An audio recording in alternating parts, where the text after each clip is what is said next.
20살도 채 되지 않은 어린 소녀의 시신이 이화학당으로 들어왔습니다. 그 작은 몸은 온갖 고문과 구타로 인해 참혹하게 훼손된 상태였어요. 얼굴은 알아볼 수 없을 정도로 부패했고 온몸은 고문받은 흔적들로 가득했죠. 손과 발 그 어떤 부위에도 상처를 피해간 곳이 없었습니다. 심지어 시신에는 상처뿐만 아니라 극도의 고통 속에서 죽음을 맞이한 흔적들까지 고스란히 남아 있었죠. 이 모든 일을 자행했던 일제는 처음에는 시신 인도조차 거부했다고 합니다. 결국 이화학당의 끈질긴 요구에 마지못해 해외 언론에 알리지 않고 조용히 장례를 치러야 한다는 조건을 붙여 이 시신을 이화학당으로 인도했죠.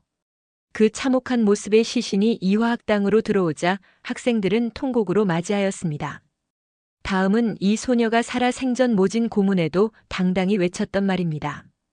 나라를 되찾는 일에 어찌 포기가 있을 수 있습니까? 내 손톱이 빠져나가고 내 귀와 코가 잘리고 내 손과 다리가 부러져도 그 고통은 이길 수 있사오나 나라를 잃어버린 고통만은 견딜 수가 없습니다. 나라에 바칠 목숨이 오직 하나밖에 없는 것만이 이 소녀의 유일한 슬픔입니다. 1919년 서대문 형무소. 18살 어린 소녀의 목소리가 음산한 취조실에 울려 퍼졌습니다. 그리고 그녀는 일본 형사들 앞에서 당당히 선언합니다. 저는 조선인이 아닙니다. 대한인입니다. 고문과 협박에도 꺾이지 않는 그 목소리의 주인공은 유관순입니다. 안녕하세요. 저는 하버드 대학교에서 30년간 역사학을 연구해온 데이비드 킹 박사입니다.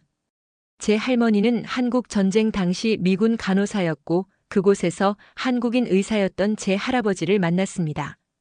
어린 시절 할아버지로부터 들었던 한국의 역사 이야기는 제 인생의 방향을 바꾸어 놓았죠. 오늘 여러분과 나누고 싶은 이야기는 단순한 역사적 사건이 아닙니다. 인간의 자유에 대한 불굴의 의지, 압제에 맞선 비폭력 저항의 힘, 그리고 한 젊은 여성의 놀라운 용기에 관한 이야기죠. 그리고 1919년 한국에서 일어난 3.1운동과 그 중심에 있었던 한 소녀의 이야기입니다. 미국인들은 종종 자국의 독립전쟁과 시민권운동을 자랑스럽게 이야기합니다. 하지만 한국의 3.1운동은 우리가 더 깊이 알아야 할 세계사의 중요한 장이죠. 이 운동이 특별한 것은 무기도 군대도 없이 오직 평화적 시위와 선언만으로 제국주의에 맞섰다는 점입니다. 간디의 비폭력 운동보다 앞서 있었고 마틴 루터 킹 주니어의 시민권 운동에 필적하는 도덕적 용기를 보여주었어요. 현대 세계가 한국의 3.1운동에서 배워야 할 것이 바로 이런 가치인 거죠. 일제는 조선을 식민지로 만든 후 이른바 무단 통치를 시작했습니다. 헌병경찰 제도를 통해 한국인들의 일상을 감시했고 언론과 집회, 결사의 자유는 철저히 금지되었죠. 조선 총독부를 통해 모든 행정, 사법, 입법권을 장악했고 한국인들은 기본적인 인권조차 보장받지 못했습니다. 이 시기 한국인들의 삶은 매우 고통스러웠죠. 토지조사 사업이라는 명목으로 많은 농민들이 땅을 빼앗겼고 산업화 정책은 일본 자본의 이익만을 위한 것이었죠. 한국어 사용이 제한되고 한국의 역사와 문화는 체계적으로 말살되었어요. 바로 이름마저 끔찍한 민족 말살 정책이었죠. 그러나 한국인들의 저항 정신은 꺾이지 않았어요. 전국 각지에서 의병운동이 일어났고 국내외에서 독립운동 단체들이 조직되었습니다. 이러한 상황 속에서 한 18살 소녀가 있었습니다. 바로 유관순이죠. 그녀는 당시로서는 드물게 신교육을 받은 여성이었고 민족의식이 매우 강했어요. 짧은 생애를 살았던 그녀의 이야기는 100년의 세월이 흐른 지금까지도 3.1운동의 상징적인 존재로 남게 됩니다. 1919년 초 조선 사회는 큰 변화의 기로에 서 있었습니다. 해외에서는 독립운동가들이 활발하게 활동하고 있었고 국내에서도 독립에 대한 열망이 점차 고조되고 있었죠. 3월 1일 그 역사적인 날 마침내 탑골 공원에는 수많은 학생과 시민들이 모였고 독립선언서가 낭독되었어요. 대한독립만세라는 함성이 서울 거리를 가득 메웠습니다. 이 소리는 마치 오랜 침묵을 깨는 천둥 소리와 같았죠.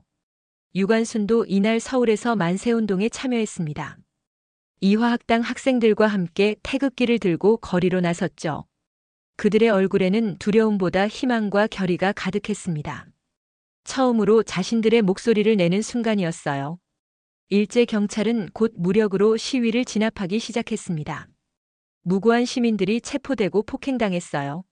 하지만 이미 불씨는 전국으로 퍼지고 있었죠. 3.1 운동은 서울에서 시작되어 빠르게 전국 방방곡곡으로 확산되었어요.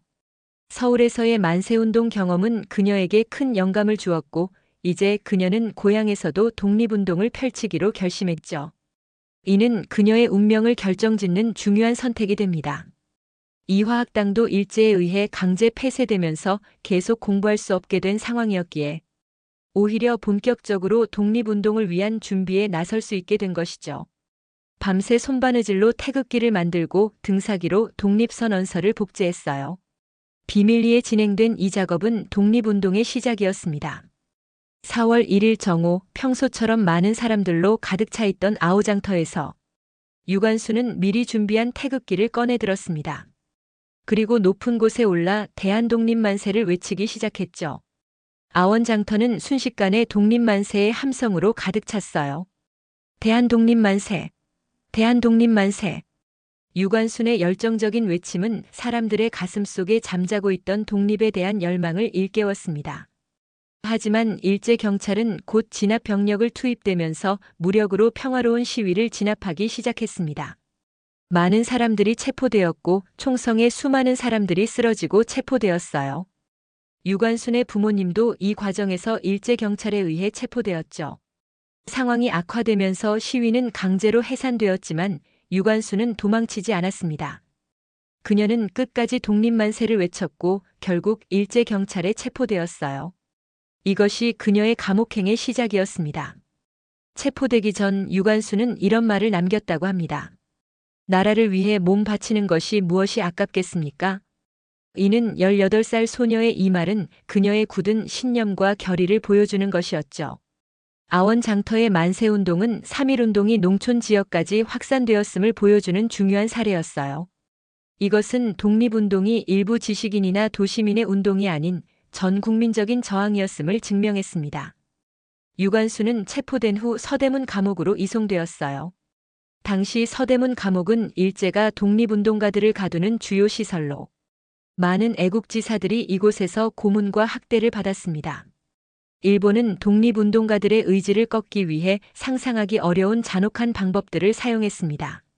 매일같이 이어지는 구타와 고문은 기본이었고 손톱 밑에 대나무 조각을 집어넣는 고문, 물고문, 전기고문 등 온갖 방법으로 육체적 고통을 주었지요. 특히 여성 독립운동가들에게는 옷을 벗긴 채 조사하거나 성적 수치심을 주는 모욕적인 행위도 서슴지 않았습니다. 유관순 역시 이런 잔혹한 고문을 피할 수 없었어요. 그들은 18살 소녀의 몸에 전기가 흐르는 쇠막대를 대었고 손톱을 뽑았으며 고춧가루를 탄 물을 코와 입에 붓는 등의 고문을 가했습니다. 하지만 그녀의 입에서는 동료들의 이름이나 독립운동 조직에 대한 정보가 새어나가지 않았지요. 일본이 독립운동가들에게 가한 고문의 목적은 두 가지였습니다. 하나는 그들로부터 다른 독립운동가들의 정보를 얻어내는 것이었고 다른 하나는 그들의 정신을 완전히 꺾어 다시는 항일 활동을 하지 못하게 만드는 것이었지요. 특히 유관순처럼 젊고 영향력 있는 인물은 철저히 파괴하려 했습니다. 가장 비열했던 것은 일제가 이러한 잔혹 행위를 체계적으로 숨기려 했다는 점입니다. 그들은 고문으로 인한 사망을 병사로 위장했고 많은 독립운동가들의 시신을 가족에게 돌려주지 않거나 몰래 묻어버렸죠. 유관순의 경우도 마찬가지였습니다. 일제는 그녀가 고문으로 인해 사망했다는 사실을 숨기고 병사로 처리했으며 그녀의 시신을 가족에게 온전히 돌려주지 않았지요. 또한 일제는 독립운동가들의 활동과 그들에 대한 탄압 사실을 철저히 검열했습니다. 신문이나 출판물에서 독립운동 관련 내용은 모두 삭제되었고 대신 폭도나 불순분자로 표현하며 그들의 정당한 저항을 범죄로 왜곡했어요. 특히 유관순의 경우 그 용기와 결의가 다른 이들에게 영향을 줄까 두려워 그녀의 이름조차 언급하지 못하게 했습니다. 심지어 일제는 독립운동가들의 가족들까지 감시하고 탄압했습니다. 가족이라는 이유만으로 마을에서 따돌림을 당하게 했고 취업이나 교육 기회를 박탈했으며 때로는 연좌제를 적용해 함께 처벌했지요. 유관순의 가족들도 이런 고통에서 자유롭지 못했습니다. 하지만 재판 과정에서도 유관순은 자신의 신념을 굽히지 않았어요. 나는 대한의 독립을 위해 일했습니다. 이것은 정당한 일이며 죄가 아닙니다. 결국 유관순은 3년형을 선고받았습니다. 당시 여성, 특히 미성년자에게 이렇게 긴 형량이 선고된 것은 매우 이례적인 일이었다고 합니다. 이것은 일제가 그녀의 영향력을 얼마나 두려워했는지 보여주는 증거였죠. 서대문 감옥에서의 생활은 매우 가혹했어요. 좁은 감방, 부족한 식사, 그리고 끊임없는 고문과 학대가 이어졌습니다. 하지만 유관순은 이런 상황에서도 굴복하지 않았죠. 오히려 그녀는 감옥 안에서도 독립운동을 이어갔습니다. 감옥 안에서 유관순은 다른 여성 독립운동가들과 함께 독립에 대한 의지를 멈추지 않았습니다. 1920년 3월 1일 감옥 안에서도 대한독립 만세의 함성이 울려 퍼졌죠. 이 일로 유관순은 더욱 가혹한 고문을 받으면서도 끝까지 자신의 신념을 지켰어요. 그녀는 고문 중에도 이렇게 말했다고 합니다. 나의 몸이 찢겨 죽는 한이 있어도 대한의 독립 정신은 죽지 않을 것입니다. 안타깝게도 지속적인 고문과 열악한 환경으로 인해 유관순의 건강은 급격히 악화되었고 심한 내부 출혈과 감염에도 제대로 된 치료도 제공되지 않는 상황에서 1920년 9월 28일 19살의 나이로 그녀는 서대문 감옥에서 생을 마감하게 됩니다. 일제는 유관순의 죽음 이후에도 그녀의 이야기가 퍼지는 것을 막기 위해 온갖 노력을 기울였습니다. 그녀의 시신은 가족에게 온전히 인계되지 않았고 그녀의 행적에 대한 기록도 의도적으로 파기하거나 왜곡했습니다. 하지만 그럼에도 불구하고 유관순의 이야기는 입에서 입으로 전해졌고 그녀는 한국 독립운동의 상징적인 인물이 되었지요. 유관순만이 아니라 수많은 독립운동가들이 일제의 잔혹한 고문과 처형으로 목숨을 잃었습니다. 안중근, 윤봉길, 이봉창과 같은 의열투쟁가들은 처형되었고 수많은 이름 없는 독립운동가들이 감옥에서 죽어갔죠. 그들의 희생은 오랫동안 제대로 인정받지 못했지만 이제는 우리 역사의 자랑스러운 한 페이지로 기억되고 있습니다. 유관순의 죽음은 많은 사람들에게 충격을 주었어요. 그녀의 이야기는 국내외로 알려지기 시작했고 그녀는 한국 독립운동의 상징적인 인물이 되었습니다. 특히 여성 독립운동가로서 그녀의 용기와 헌신은 많은 사람들에게 영감을 주었죠. 서대문 감옥에서의 유관순의 불꽃 같은 저항은 일제의 억압에 맞선 한국인의 불굴의 정신을 보여주는 중요한 사례입니다. 그녀의 이야기는 오늘날까지도 많은 한국인들에게 민족적 자긍심과 용기를 주고 있죠. 3.1운동은 계층, 종교, 지역, 성별을 초월한 전 민족적 운동으로 한국 독립운동사에서 가장 중요한 사건 중 하나입니다. 이 운동의 의의와 영향은 매우 광범위하고 깊습니다. 무엇보다 3.1운동은 한국인들의 독립의지를 전 세계에 알리는 계기가 되었다는 사실이죠. 3.1운동의 특징 중 하나는 그 비폭력적 성격이었습니다. 민족 대표들이 강조한 바와 같이 시위자들은 무기를 들지 않고 평화적으로 저항했어요. 이는 간디의 비폭력 저항 운동과도 맥을 같이 하는 것으로 세계 역사에서도 중요한 의미를 갖습니다. 3.1운동은 비록 즉각적인 독립을 가져오지는 못했지만 일제의 통치 방식을 변화시키는 데 영향을 미쳤죠. 일제는 무단 통치에서 이른바 문화 정치로 정책을 전환했어요. 물론 이것은 겉으로만 유화적인 정책이었고 실질적인 억압은 계속되었죠. 부드러운 태도 뒤에 여전한 강압과 억압을 숨기면서 더욱 교묘한 방식으로 조선을 통제하려 했습니다. 하지만 그들의 정책 변화는 3.1운동의 영향력을 보여주는 증거가 되기도 했어요. 가장 중요한 것은 3.1운동이 한국 독립운동의 새로운 단계를 열었다는 점입니다. 이 운동을 계기로 대한민국 임시정부가 수립되었고 체계적인 독립운동의 토대가 마련되었죠. 이는 한국 독립운동사의 중요한 전환점이었어요. 국제적으로도 커다란 반향을 일으키며 상해, 만주, 연해주 등 해외에서의 독립운동도 더욱 활발해졌습니다. 한편 3.1운동 이후 독립운동은 더욱 다양한 형태로 전개되었어요. 무장투쟁, 외교활동, 실력 양성운동 등 여러 방면에서 독립을 위한 노력이 계속되었습니다. 임시정부는 어려운 환경 속에서도 다양한 활동을 펼쳤죠. 외교 활동을 통해 국제사회에 한국의 독립 문제를 알리고 독립군을 조직하여 무장투쟁을 지원했습니다. 또한 교육과 언론 활동을 통해 민족의식을 고취시켰어요. 특히 만주와 연해주 지역에서는 독립군들이 일본군과 치열한 전투를 벌였죠. 1930년대에 들어서면서 일제의 탄압은 더욱 심해졌습니다. 중일 전쟁과 태평양 전쟁을 거치면서 일제는 이른바 황국신민화 정책을 통해 한국의 민족성을 말살하려 했죠. 창씨개명, 신사참배 강요, 징용과 징병 등 가혹한 정책들이 시행되었습니다. 하지만 이러한 상황에서도 독립을 위한 투쟁은 계속되었어요. 국내에서는 비밀 결사를 통한 저항이, 해외에서는 무장투쟁과 외교활동이 이어졌습니다.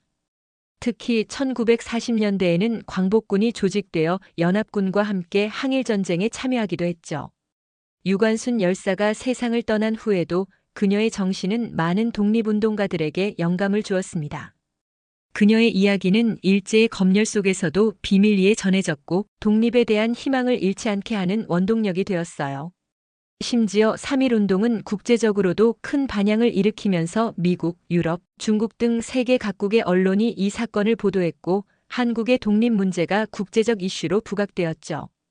조선인들의 독립을 향한 투쟁은 전 세계 식민지 민족들에게 희망과 용기를 주었으며 특히 중국의 오사운동에 직접적인 영향을 미쳤습니다. 당시 중국 학생들은 조선인들의 용기에 깊은 감명을 받아 자국에서도 반제국주의 운동을 전개하게 되었죠. 무엇보다 3.1운동은 한국인들에게 민족적 자긍심과 독립에 대한 희망을 심어주었습니다. 이후 독립운동은 더욱 체계적으로 조직되었고 다양한 형태로 발전해 갔어요. 일제의 탄압 속에서도 독립을 향한 열망은 꺾이지 않았고 이는 결국 1945년 광복으로 이어지는 힘이 되었습니다. 1945년 8월 15일 일본의 항복으로 마침내 한국은 35년간의 식민 지배에서 벗어나게 되었죠. 비록 유관순 열사를 비롯한 수많은 독립운동가들은 그날의 기쁨을 함께하지 못했지만 조국의 자유와 독립을 위해 자신의 모든 것을 바친 그들이 있었기에 대한민국은 광복이라는 결실을 맺을 수 있었죠. 광복은 수많은 독립운동가들의 피와 땀의 결실이었어요. 3.1운동에서 시작된 독립을 향한 긴 여정이 마침내 광복이라는 결실을 맺은 것이었죠. 유관순 열사는 이러한 3.1운동의 상징적인 인물로 그녀의 이야기는 운동의 정신을 가장 잘 보여주는 사례입니다. 짧은 생애를 살았지만 그녀의 용기와 헌신은 오늘날까지도 특히 젊은이들에게 귀감이 되고 있죠. 광복 이후 3.1운동과 유관순 열사는 한국 사회에서 중요한 역사적 상징으로 자리 잡았습니다. 오늘날 대한민국의 자유와 번영은 결코 저절로 주어진 것이 아니었죠. 수많은 선조들의 피와 땀 그리고 눈물로 이루어진 값진 결실입니다. 그리고 이름도 모를 누군가의 희생 위에 세워진 대한민국은 현재 세계 12위의 경제대국이자 문화강국으로 자리 잡고 있죠. 한강의 기적이라 불리는 경제 발전을 이루었고 한류 문화는 전 세계를 매료시키고 있습니다. 그러나 결코 과거를 잊어서는 안 되겠죠. 유관순 열사와 같은 수많은 무명의 독립투사들이 있었기에 오늘의 대한민국이 있다는 건 부정할 수 없는 명백한 사실이니까요. 역사를 잊은 민족에게 미래는 없습니다. 그렇기에 여전히 3.1운동과 유관순 열사의 정신은 오늘날까지 우리에게 중요한 가르침을 주고 있습니다. 짧은 생애를 살았지만 그녀의 희생과 용기는 100년이란 세월이 흐른 지금까지도 독립운동에 상징하는 인물로 기억되고 있으니까요. 현대 한국 사회에서 3.1운동과 유관순 열사는 단순한 역사적 사건과 인물을 넘어 민족적 정체성과 자긍심의 원천이 되고 있습니다. 부당한 권력에 맞서는 용기, 자유와 정의를 향한 열망, 그리고 더 나은 미래를 위한 헌신. 오늘날까지 많은 사람들이 태극기를 들고 그날의 의미를 되새기고 있죠. 3.1운동과 유관순 열사는 오늘날 한국 사회에서 여전히 중요한 의미를 갖고 있는 이유이기도 합니다. 그것은 단순히 과거를 기억하는 차원을 넘어 지금 우리 삶에도 큰 교훈을 주고 있지요. 일제의 강압적 통치 아래서도 독립을 향한 열망을 잃지 않았던 선조들의 모습은 오늘날 한국인들에게 민족적 자긍심과 정체성의 원천이 되고 있습니다. 특히 요즘처럼 세계화 시대에 우리가 누구인지 헷갈릴 때 3.1운동은 우리의 뿌리를 일깨워줍니다. 실제로 1980년대 한국의 민주화 운동 과정에서도 3.1운동의 정신은 중요한 영감의 원천이 되었었죠. 유관순 열사의 삶은 특히 현대 한국 사회에 여러 가지 중요한 메시지를 전합니다. 무엇보다도 그녀는 젊은이들에게 큰 본보기가 되고 있죠. 18살의 나이에 시대의 부름에 응답한 그녀의 용기는 오늘날 젊은 세대에게 사회적 책임과 참여의 중요성을 일깨워주고 있습니다. 더불어 유관순 열사는 신념과 원칙을 지키는 삶의 중요성을 가르쳐주고 있죠. 극심한 고문과 위협 앞에서도 자신의 신념을 굽히지 않았던 그녀의 모습은 물질주의와 개인주의가 만연한 현대 사회에서 가치 있는 삶이란 무엇인지를 생각하게 합니다. 다시 말해서 역사는 단순한 기록이 아닌 우리의 현재와 미래를 잇는 다리의 역할이라고 말할 수 있겠네요. 그들의 이야기를 통해 젊은 세대들은 역사의식, 시민의식, 그리고 민주주의의 가치를 배울 수 있으니까요. 이러한 역사적 유산을 계속해서 연구하고 교육하고 기억하는 것은 매우 중요한 일이라고 생각합니다. 하버드 대학교에서 한국사를 연구하면서 가장 인상 깊었던 건 3.1운동과 유관순 열사의 이야기가 단순히 한국의 역사가 아닌 인류 보편적 가치를 담고 있다는 것이었어요. 요즘 많은 이들이 자유를 당연하게 여기지만 이는 결코 거저 주어진 것이 아니라는 점이 새롭게 다가왔죠. 자유와 독립을 향한 열망, 비폭력 저항의 힘, 젊은이들의 용기와 희생정신은 시대와 국경을 초월한 가치가 아닐까요? 역사의 흐름은 결코 멈추지 않습니다. 그렇기에 3.1운동과 유관순 열사의 이야기는 한국이 세계에 자랑할 수 있는 소중한 역사인 것이죠. 대한민국이 일제강점기의 어려움을 극복하고 이렇게 발전한 나라가 되었으며 그 시작점에 3.1운동이 있었다는 사실은 정말 의미가 깊다고 할 수 있겠네요. 이런 점에서 3.1운동과 유관순 열사의 이야기는 앞으로도 계속해서 한국인들뿐만 아니라 전 세계 많은 사람들에게 영감을 줄 것이라 생각해요. 대한민국은 수많은 도전과 시련을 겪으면서도 결코 무너지지 않았죠. 자유와 독립을 향한 조선인들의 외침은 단순히 한 시대의 사건이 아니라 오늘날에도 여전히 자유와 인권을 위해 투쟁하고 있는 세계 각지의 사람들에게 이 이야기는 희망과 용기의 원천이 되어줄 것이라 믿고 있습니다. 저 또한 이런 한국의 역사를 마주할 때마다 깊은 존경심과 경외감을 느끼며 역사가로서 이 위대한 투쟁의 의미를 세상에 전하고자 합니다. 오늘의 사연 어떻게 들으셨나요? 이미 한국은 불굴의 의지 한국인으로 많이 알려져 왔습니다. 위기가 올 때마다 강해졌고 변화가 필요할 때마다 누구보다 빠르게 움직였으며 불가능해 보이는 목표 앞에서도 절대 포기하지 않았죠. 그 결과 인구가 많지 않은 작은 나라임에도 현재는 전 세계가 주목하는 문화 강국이 되었어요. 지금 세계는 한국을 주목하고 있습니다. 일제강점기를 이겨냈고 전쟁의 폐허 속에서도 다시 일어섰으며 가난을 딛고 세계 눈부신 경제대국을 만든 민족입니다. 그리고 지금 전 세계 곳곳에서 한국인들은 새로운 역사를 쓰고 있죠. 앞으로 한국은 또 어떤 새로운 역사를 기록하게 될까요? 한국의 도전은 여전히 진행 중입니다. 그리고 저는 그런 한국의 도전을 계속해서 응원할 거예요.